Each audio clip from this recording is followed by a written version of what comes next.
Alright, so I have a vehicle with a broken lower ball joint, and what happens when that breaks is there's nothing holding the bottom of the wheel to the car anymore, so it naturally just wants to pull out, and it always takes the axle with it. Sometimes it bends up the tie rod. I think in this case it did bend up the tie rod, so it's going to need a lower ball joint and or control arm, an axle, and it's going to possibly need that tie rod. So all she wanted me to do was pick it up and put it back in a parking spot so she could deal with it at a later time. She was just on her way to work and didn't get it any farther than where it is now. So at least it happened here and not on the highway or something where it could have caused a serious accident and been a huge mess. So I'll show you a picture of that. I'll put that here. And one tire is going to be relatively straight. This other tire is going to be curved way out. So what I need to do is I need to, well, there's a bunch of different ways to deal with this. But what I like to do is I like to lift up that corner of the vehicle with a jack and pop that axle as best as I can back into position so I can straighten out the wheel. And that just makes it picking it up with the wheel lift that much easier instead of messing around and having it all kinked and having to strap it down all funny.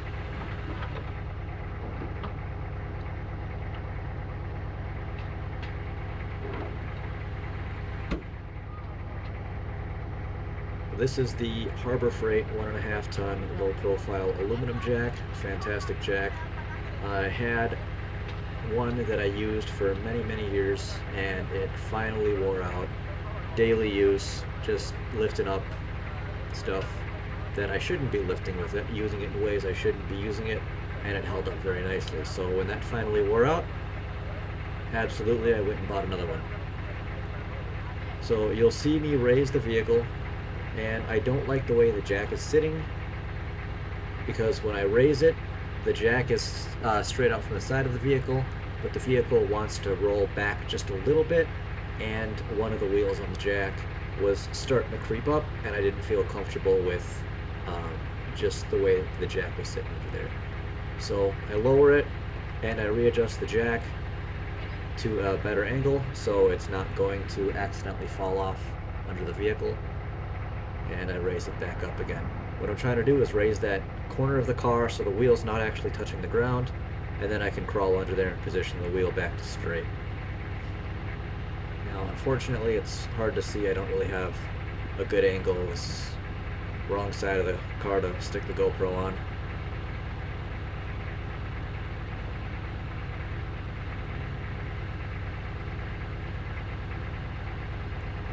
Thinking of wearing a body mount GoPro, putting the stabilization on it, seeing how that footage turns out. If you guys want to see something like that or have any ideas, always open to suggestions.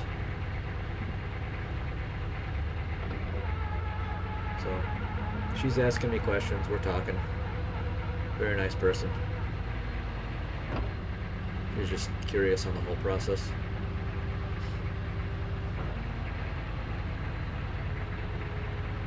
There is another tow truck that you'll see that ends up pulling up, and my nose is actually sticking partway into that lane. And Chiefs Towing out of Bloomington actually has one of their drivers stopped and blocked off that lane for me.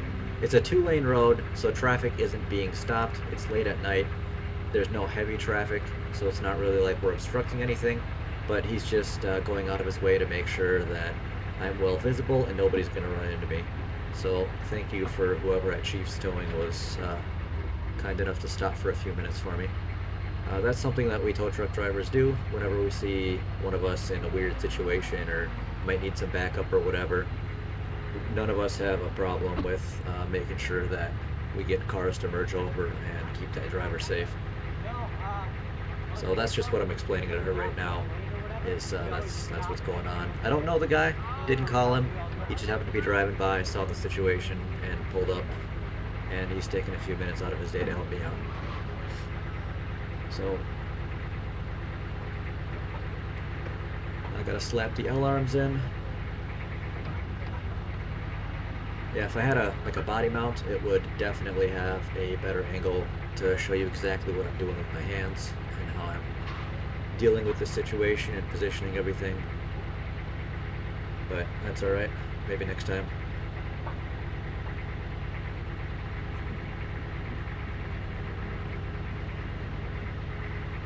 And then since it is such a this vehicle isn't all the way together, it's a little bit difficult, and I have to be very careful not to pop it off the jack. The jack is actually kind of right behind the tire, so the L-arm doesn't really want to slide in because it's kind of jammed between the jack and the actual crossbar. So there are options for that, but it's close enough where I can just work it a little bit and I get it to pop in. So not a huge deal. So put the L-arms in, pop the pins in, and before I raise any vehicle too high, I like to get the wheels off the ground so there's no, you know, the L-arms are grabbing them as much as they're going to grab them. And then I can strap it down and raise it up a little bit more to whatever height I want to tow it at. If I put the straps on while the L-arms are on the ground, tighten them down, what happens then is I raise the crossbar, and then the L-arms, they go up a little bit more into the tire, and then the straps are now loose.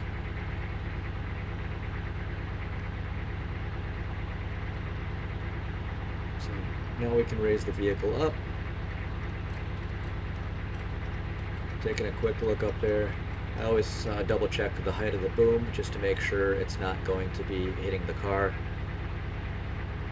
None of the cables are swinging too low or anything. Give a good wave to the driver from Chiefs.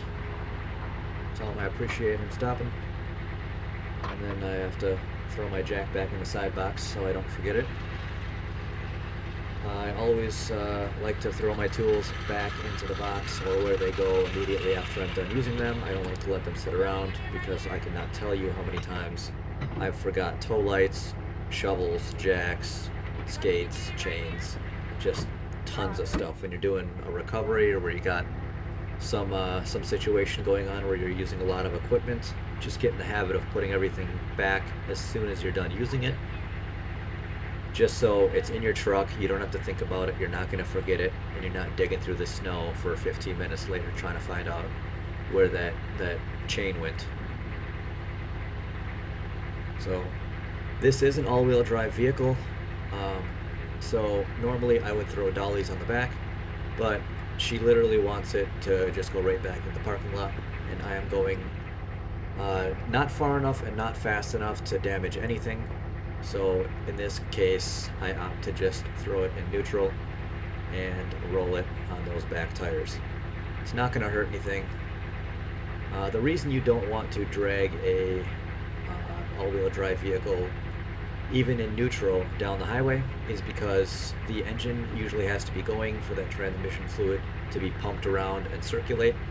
And I've actually seen situations where some of my drivers have been towing, I think the last one was a Ford Escape. He was dragging it down the highway, it was on a wheel lift, it was in neutral, no dollies on that truck, so he was just pulling it, and the transmission heated up enough and the vehicle actually caught on fire. So now he's going down the highway with a raging fireball behind his truck. Luckily he was able to get off to an exit and unstrap it and pull the truck forward, so he didn't actually damage the truck or have any issues. That Ford Escape that burned up, that was going to the scrapyard, so after the fire department came, we told them, hey, this vehicle's going to scrap, it's just going to go get crushed, so they didn't need to send a fire investigator or anything out.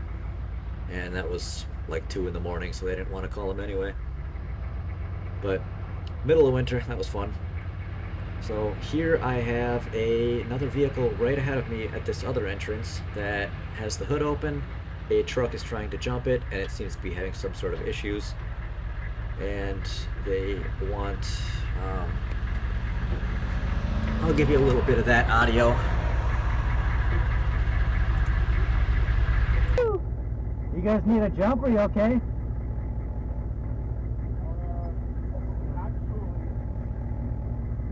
Yeah, we don't know. We don't know if the battery is old or if his jumpers are old. Okay. Let me drop her car off around the corner here. Okay. I'm dropping it off in the same lot. Okay. And then I'll come and check on you. Thank you. Thank you. Can we push it back a little bit though, so I got room?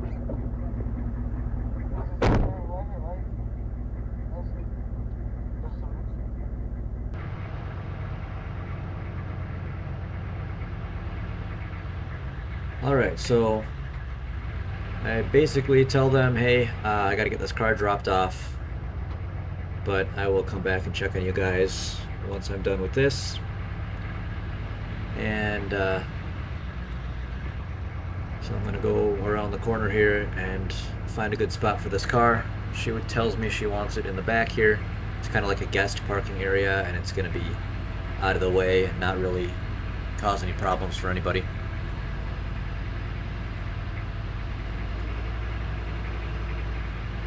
At this point, I could for sure turn my strobes off, and I probably should have done that. There's no real reason to have them on, but I just didn't have that thought cross my mind at that moment, so they are still on.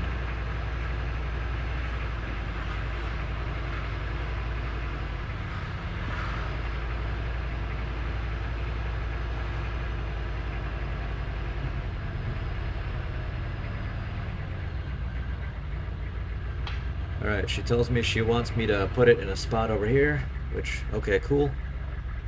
This tow truck is a long truck, and it actually has the turning radius of a yacht. So things, especially vehicles that are smaller than the truck, don't really like to behave themselves behind it. So it does take a couple tries sometimes to line it up good. But it's just, a lot of I've seen drivers drop cars at shops every single which way possible. Some people just don't care at all, and that is not how you should operate. If you have some pride in your work, do a good job. It's all the little things that count.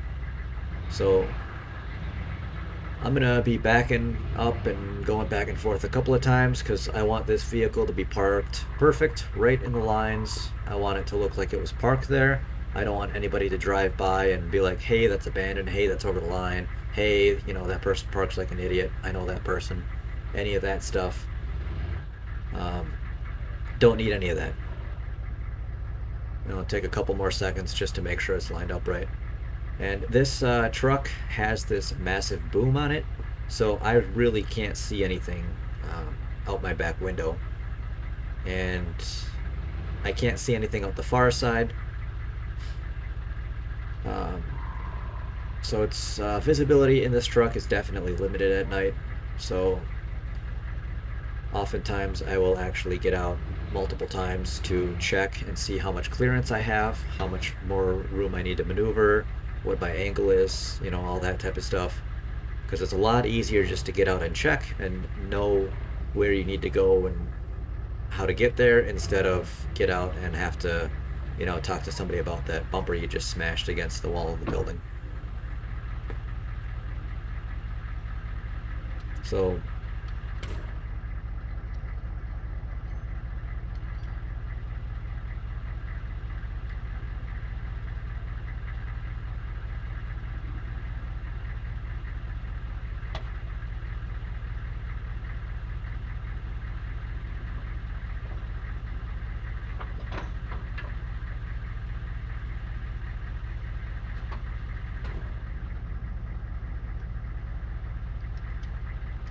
So since I did straighten out that wheel and I took the time to do that beforehand, when I drop it, it is going to look like it was parked there. You're not going to be able to look at it and visually see that a ball joint and an axle is broken.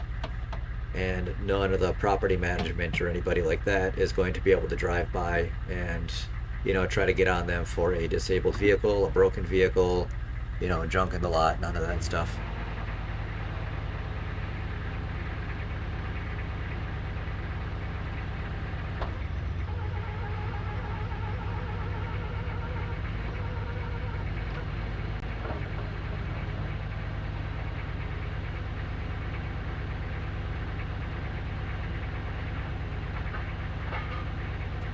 Down it goes.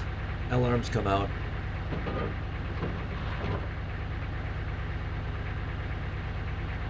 If this boom had a little bit longer reach, that would be fantastic, but it doesn't, so oftentimes I have to drop the vehicle and then pull out and then get back out to raise the wheel lift back up. There we go. Alright, so the other thing I want to point out here is notice that bumper damage on the right side. That could have easily been caused by having it too close to the vehicle and making a turn and swing the vehicle into the truck. That is why we take videos, we take pictures before and after. We just do everything to make sure everything is documented so nobody can claim anything later, because believe me, they try, they say all sorts of stuff, and if you have the pictures to prove that that damage was there before you even touched it, then that's usually the end of it, and they, you know, you don't hear from them again. I'm not even kidding. I had a guy tell me, hey, you stole my front license plate. If you refund the money for the tow, we'll forget all about it. So I literally sent him a video pulling up to his car, and he didn't even have a front license plate. Didn't hear anything from him after that. Surprisingly funny how that works. But her car's dropped. I'm going to drop her back off at the door that she wants to get dropped off at. She's going to run inside, and I'm going to go check on these other people that seem to be having some car issues.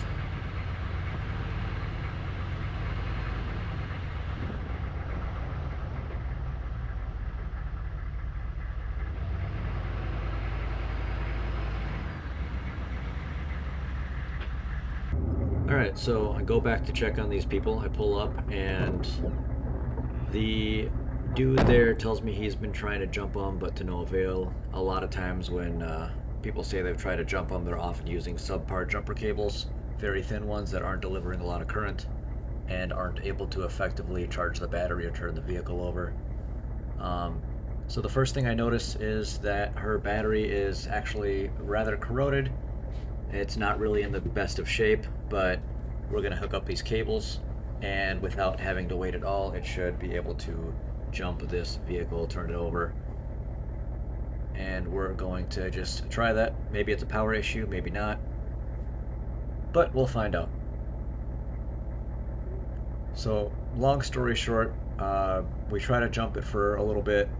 I check it, make sure it has oil, poke around a little bit, see if there's anything obvious that I notice. There's nothing obvious that I notice. I'm not going to sit here and spend hours trying to diagnose the problem right here in the parking lot. I do go down underneath, and sometimes if the fuel pump's going bad, you can smack the tank and get the pump to kick on again. I've done that a few times before. She said it just died on her while driving, so it's something possibly intermittent. It could be electrical, it could be, you know, real hard to say for sure.